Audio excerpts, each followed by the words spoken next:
what's going on, guys? It's Superman_18 from WearTesters.com, and I'm back with a performance review on the Nike LeBron 11. So right here. Before I begin, shout out again to Heskicks for hooking me up with these. Yeah, big thank you. Go check him out at collectivekicks.com. That's Heskicks, and check his channel out as well. Okay, so the LeBron 11 is, in my opinion, one of the best shoes of the year.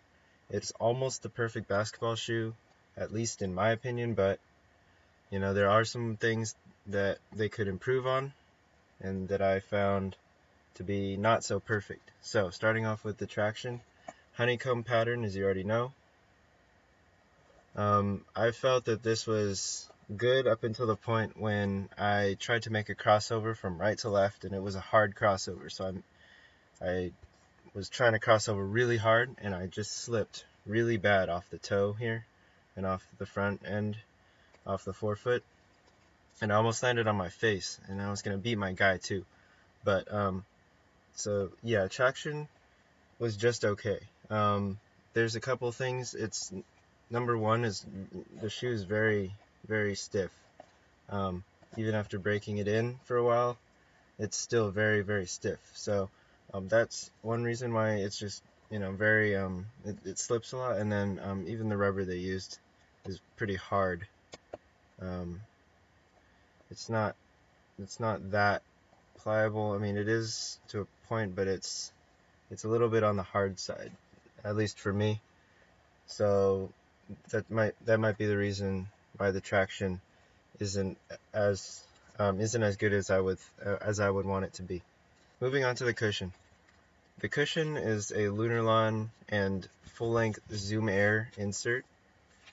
So it actually is the insole, or excuse me, the midsole. Again, full-length Zoom.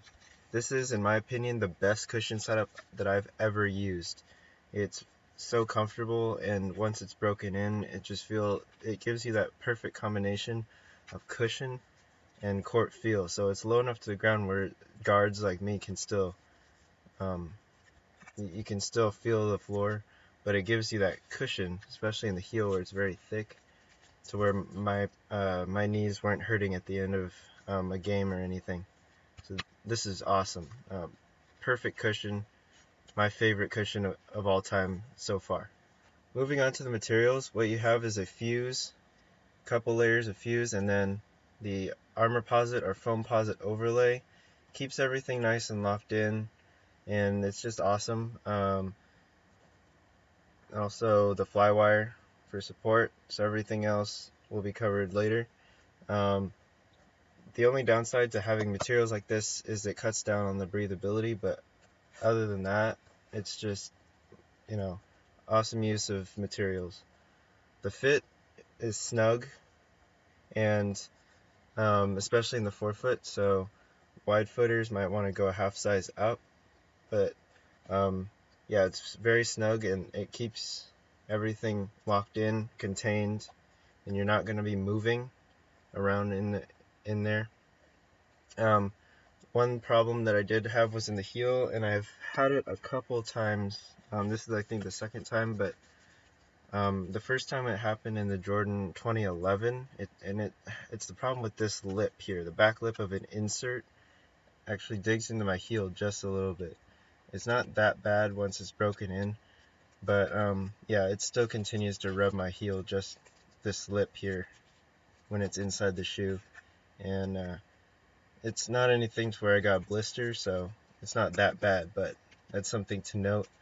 You know, this needs to be a little bit more flush with the back of the shoe. The ventilation is probably the weakest point of this shoe, but just because of the overlays, and that's gonna, you know, there's no holes or anything on this part, so the only ventilation points are kind of these vents and more along here, this vent here, and the tongue. But other than that, ventilation's not that great, and my socks were always soaked at the end of the game, and they're always bunched up and like just expanded and nasty, and yeah, it didn't feel good, but you know,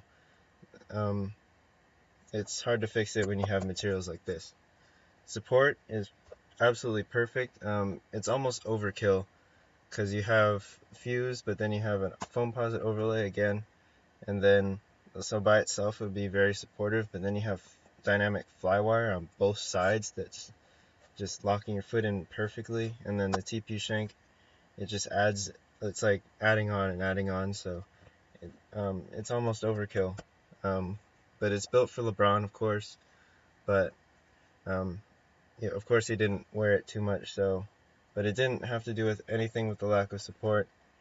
So yeah, the support is perfect. Again, it's probably like a 11 or 12 out of 10. Pretty much overkill, but I'm not complaining because it was, you know, it's not to the point where it's restrictive, and of course it's going to be about what you like, and so if you're looking for something with a lot of support but not as much support as, say, an Ectio shoe, LeBron 11. Overall, like I said, it's one of the best shoes that I've ever played in, and it's the best cushion setup that I've ever used, so it's very well rounded. Just if the traction was better and ventilation, but I'm not really going to complain because of materials. Other than that, that's pretty much it. Everybody knows about it.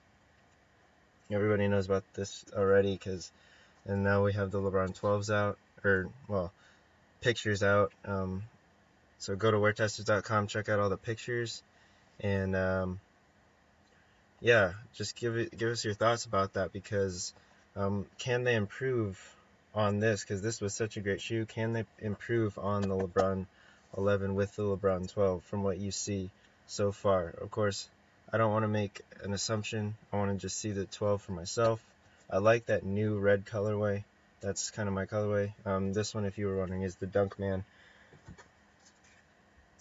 So yeah, thank you very much. Thank you. Just stay tuned to weartesters.com for all your performance needs and more news. And yeah, thank you very much. Have a great day. Stay tuned for more. I have some pretty cool stuff coming.